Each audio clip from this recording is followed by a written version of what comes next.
I want to thank you all for being here again to help support this. We've got a lot of folks up here. Again, my name is Josh Davies. I'm the CEO of an organization called the Center for Work Ethic Development. We work with people around the country to help get and keep jobs so we can help people from becoming homeless in the first place. I want to thank you all for being here, and to help share a few moments while we're going to be here, I'm going to bring Benny Miller back up here to talk to us a little bit about some of our statistics. But before we do that, Mayor, we have a little tradition you like to do to kind of kick things off about the PJ party not stopping, don't we? Oh. Josh Davies. Hey, turn to the person to your left and say, shh. Now, if you're to their right, you turn to them and say, don't you talk to me like that again. Turn to the person to your right and say, shh. Now, who's been here for more than 2 years? Oh, I love it. 3 years. Hands up. 4. Who's been here all 10 years? Christy Eisenberg. So you all know the tradition, right? You do? Who knows the tradition? Raise your hand. It goes something like this. Ain't no party like a PJ party, 'cause a PJ party don't stop. Oh! Ain't no party like a PJ party, 'cause a PJ party don't stop. Now join us. Ain't no party like a PJ party, 'cause a PJ one more time. Don't stop. Woo! Ain't no party like a PJ party, 'cause a PJ party don't stop. Woo! Congratulations. And once again, Denver's Roam Home Executive Director, the military sergeant who will bring you all to attention, Benny Milner! Good evening, good evening, good evening. Thank all of you so much for being here. Let me welcome you to the Residence Inn and our great tradition, our 10-year tradition here of coming together to see what we can do to address the problem, the tragedy of homelessness in our community. I started my time as executive director at Denver's Road Home 3 years ago. As a matter of fact, 3 years ago, my coming out party was the PJ party. And it was my first day on the job. And it's been nothing but great expectations since then. And so I just want to talk with you a little bit tonight, about Denver's Road Home. Not so much what we've accomplished, but our forward looking as we look to move forward. We're fortunate that, we've had consecutive mayors from Hickenlooper to Vidal to Hancock to address this issue.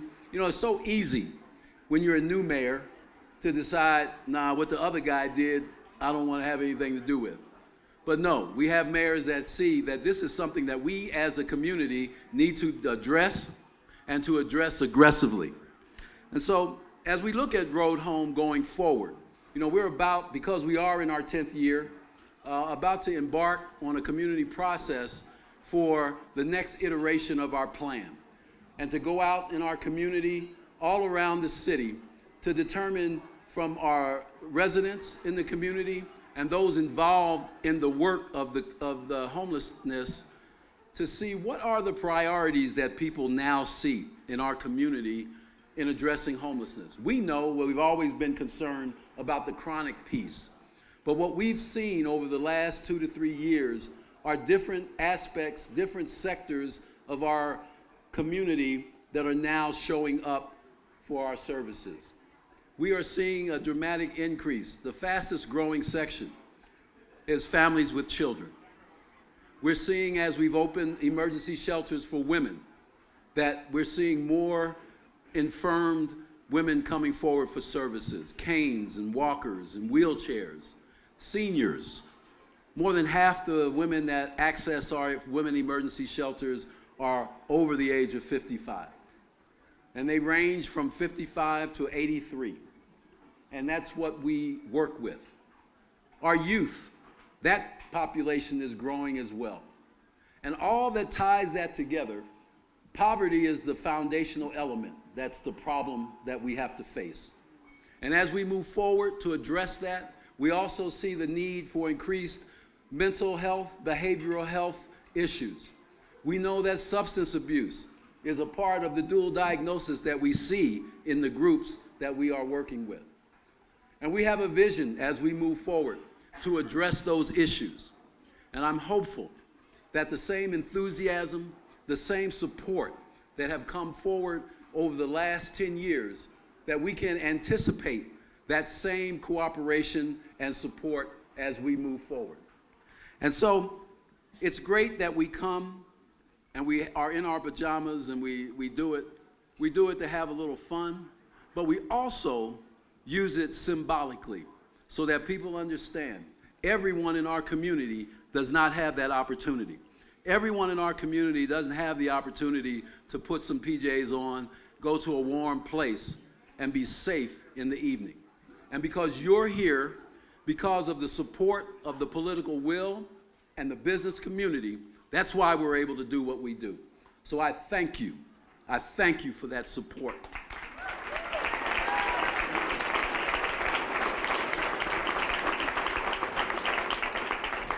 And 10 years ago, an individual stepped forward with a friend, Evan Makovsky, and decided that we're the community, we're the business element that's going to be a part of this. Because government can't do it alone, service providers can't do it alone, business can't do it alone. But together, we can make progress on that. And because we have individuals like Walter Eisenberg in our community, we are able to continue this work. Please help me welcome Walter Eisenberg.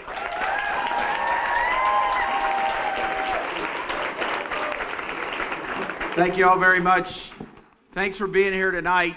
As Benny mentioned, Evan Makovsky and I, we developed this hotel, and one of the things that we believe fundamentally is that there should be nobody, not only in our community, not only in the United States, but around the world, that does not have a roof over their head, food on the table, access to quality health care, and access to a great education. Fundamentally, that's what we believe.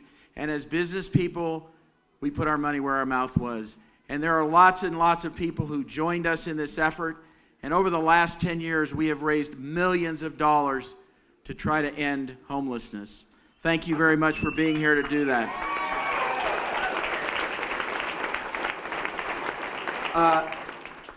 We have 226 suites above us. We have guests here tonight who walk into this craziness, but they understand because the money that they paid to be here tonight is going to support homelessness. But I'd like to thank the team here at the Residence Inn, Ben, Bethany, David, and the entire Residence Inn team.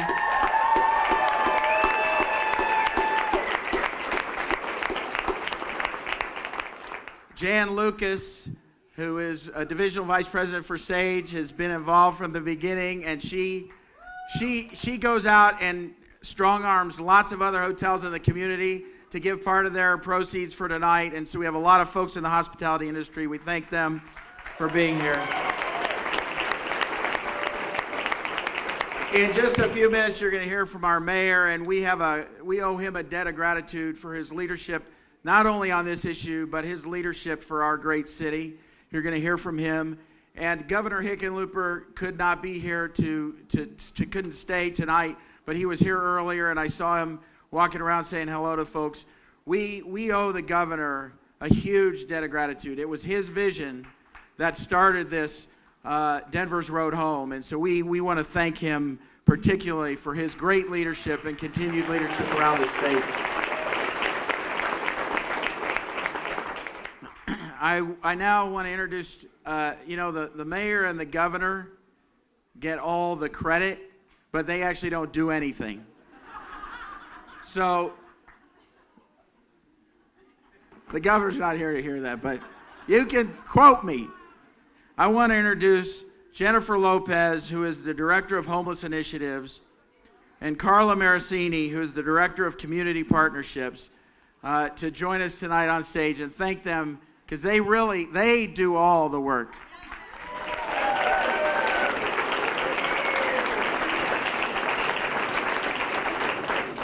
So thank you so much. I know that we're standing between you and pancakes and alcohol, so we're going to make this brief. But I do have to say that we are walking in the footsteps of giants, and there are so many of you here tonight who have been our mentors and our advocates and really the people who do everything you need to do. Gary Sanford is here tonight. There's so many people. Brandy Rady, it would take me an hour to name everyone. But what I need to say is that the proclamation that we're about to read, how many of you have done a proclamation before? Do you know the rules?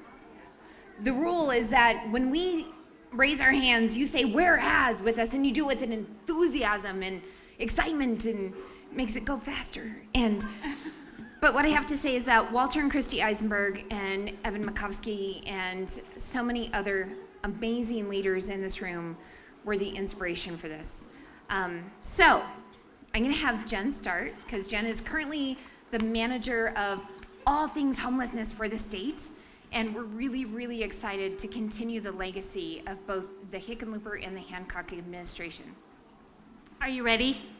All right, let's get this done so we can have a You should drink. practice once. Oh, okay. Try raising.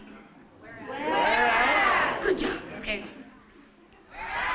Since 2005, Denver's Road Home has served as an incredible community catalyst and organizing tool, building relationships across the metro region to help establish a broad continuum of cost-effective long-term solutions for the Mile High City's homeless population, and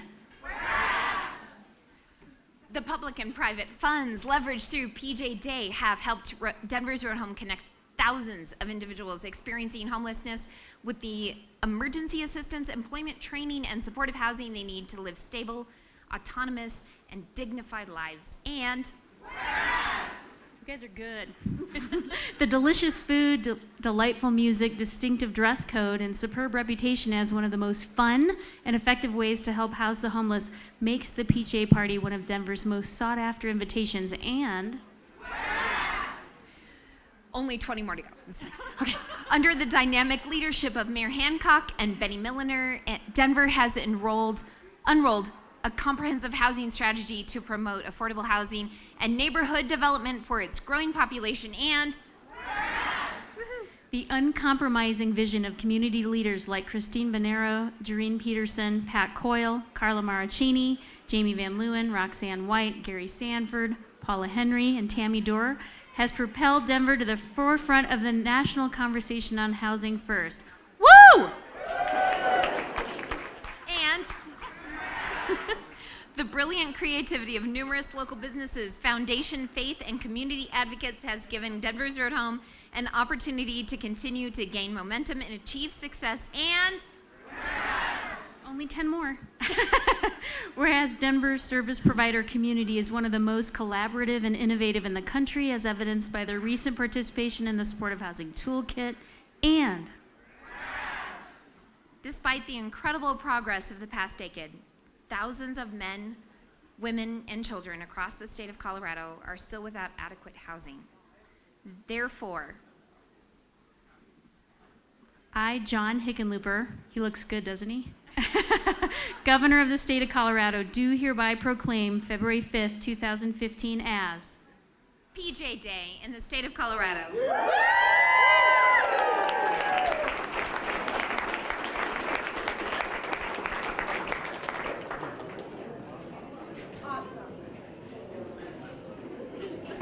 I'll do that then. Okay. As I bring the mayor up, I would be remiss to not congratulate and give a ton of thanks to the small but mighty crew that put this together every year. Most of them have been engaged in it for the last 10 years. And they give their own effort, time, talent, and treasure to make this event possible. And so the great and mighty team, wave your hands like you always like to do. Come on, come on, come on. All right. You guys are the ones that float the boat. So thanks for all that you do, especially Paula, appreciate you. And with that, let me just bring up real quick the mayor of this great city, Michael B. Hancock. Thank you so much. Let's thank Benny Milliner and the entire Denver team at Denver's Road Home. Penny May, our Director of Human Services, is here as well. Thank you, Penny, for your leadership. We also have here tonight members, representatives of a Denver City Council. I want to acknowledge Councilman Chris Herndon is in the house somewhere in the crowd. He's over there. Councilman Albus Brooks is here somewhere. There he is. Councilwoman Mary Beth Sussman is here. There she's up front. And Councilwoman Debbie Ortega is here as well. Give all of our elected leaders a round of applause.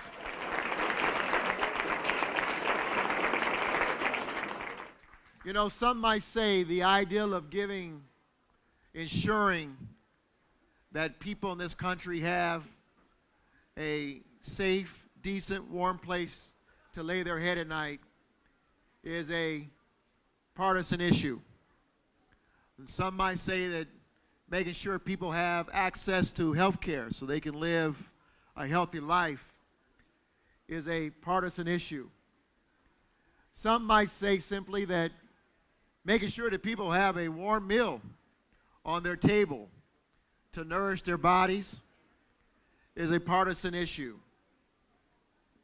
I think your presence here tonight proves that it's not a partisan issue. It's not even really an American issue. It's an issue of humanity. And we thank you for your presence here tonight.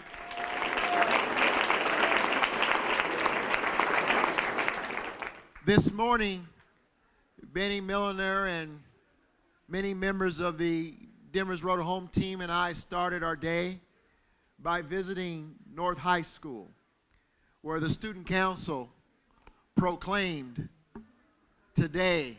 I love that the student council president, Walter, presented me with a proclamation to proclaim today as Pajama Day, PJ Day, at North High School.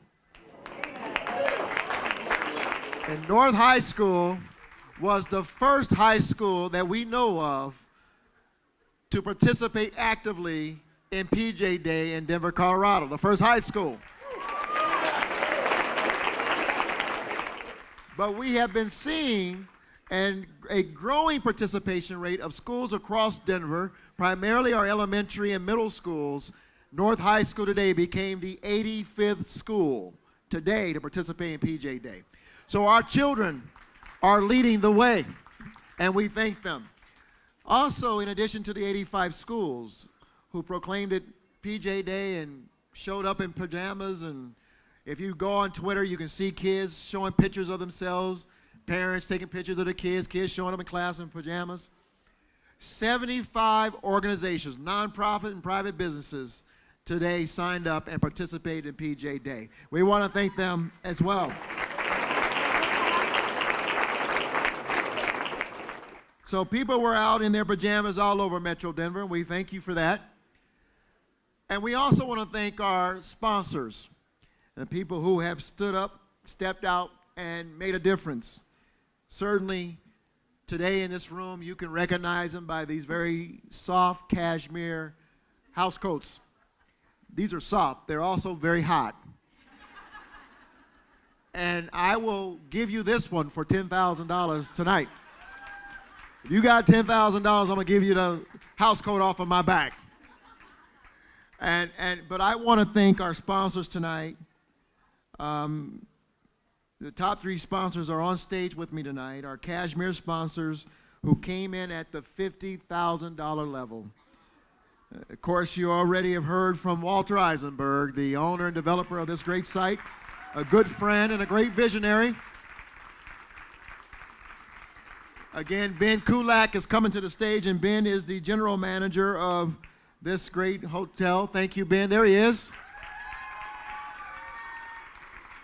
And thank you again, Residence Inn. We also have some silk sponsors who came in at the $25,000 level, and we want to thank them. And so we want Rabble Rouser, represented by Scott Schroeder, principal. Thank you for being here. And a company that's been around for a long time. You're going to come up here, Lisa? You might as well come up. Lisa, I sorry to call you Lisa. But Lisa Burnett, manager of communications and the stakeholder relations from Suncor is here. Again, they came in at the $25,000 level.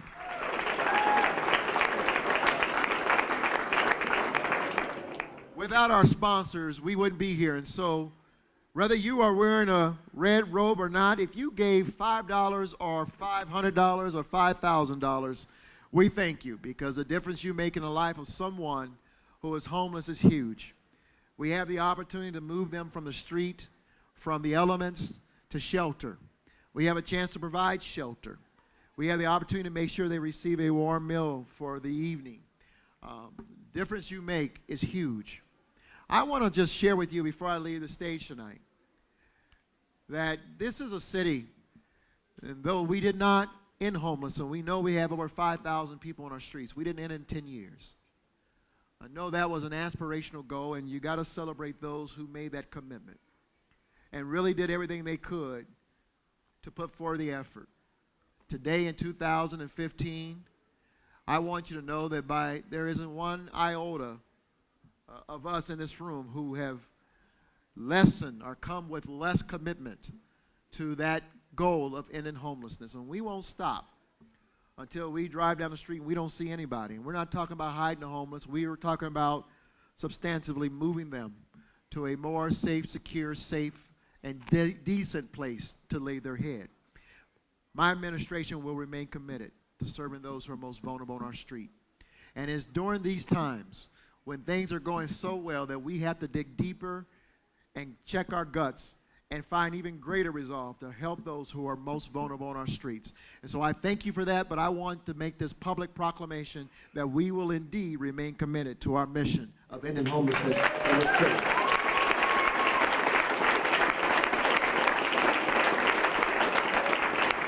And with that, as we always do, we get to share a story of triumph, someone who's overcome the challenges of homelessness and is here to courageously share their story. I heard about this individual a couple weeks ago, and I was told that the story will blow you over.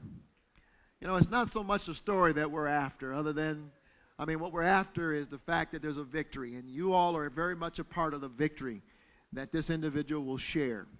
I want you to give her a mile-high welcome, like we would do for Peyton Manning if he walked to this microphone, like we would do for Demarius Thomas, or I almost said a Denver Nugget, but not so much.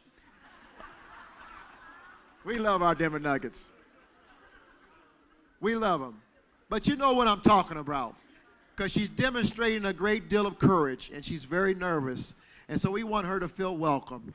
To share her story with us today, you guys help me to welcome Saray Williams to the podium.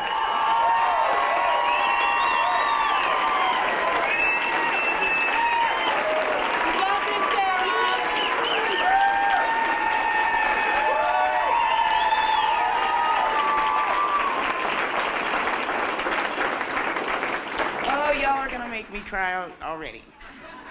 Thank you for having me. My name is Sarah. It's Sarah. I want to start off in 2005. This is where my story begins. I was in a shelter and I was 9 months pregnant with my daughter. I had my daughter on July 15th of 2005. And I had to move from that shelter. My daughter was only 2 weeks old. I didn't know where I was gonna go or what I was gonna do. But for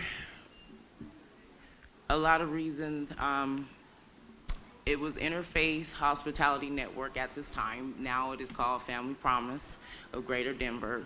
They opened their doors to me, and through that program, I received a housing voucher through Colorado Coalition of the Homeless. I'm sorry, I'm just nervous and I'm trying not to break down.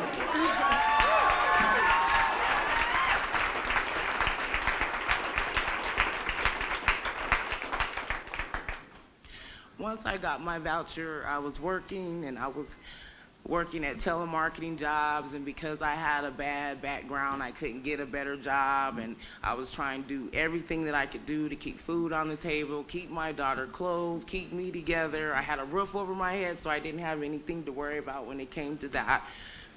But I decided to go back to school. And so I went to Metro State. I graduated. I graduated December 15th last year with a bachelor's degree in human services.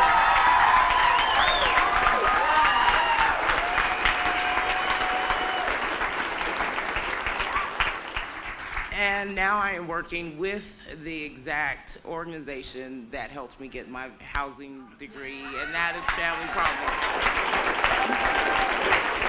And I know, see my boss out there, Jolene Schneider's out there. I want to thank her for giving me the opportunity, the first opportunity to give back. And I just want to say thank you all for having me. It's a wonderful time, and I am going to be a part of ending homeless as well.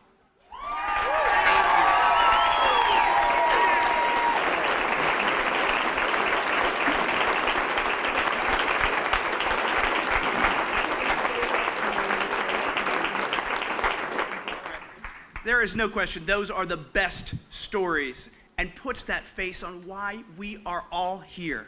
So thank you all again for being here. Let's give them all a round of applause again. Sorry, congratulations. That's